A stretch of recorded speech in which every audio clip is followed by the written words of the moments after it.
Spring, primavera en inglés. Cronolóxicamente ainda non chegou, falta aí algo.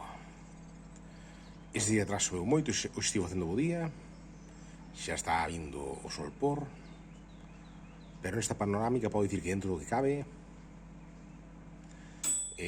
a primavera estáse chegando pouco a pouco. A ver como ven. O caso é que cando marzo maía, maio marcea.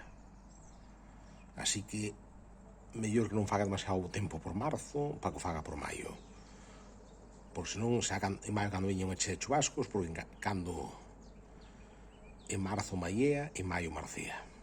Cando en marzo fai tempo de maio, en maio fai tempo de marzo. Así son as cousas. Dito isto, acabouse.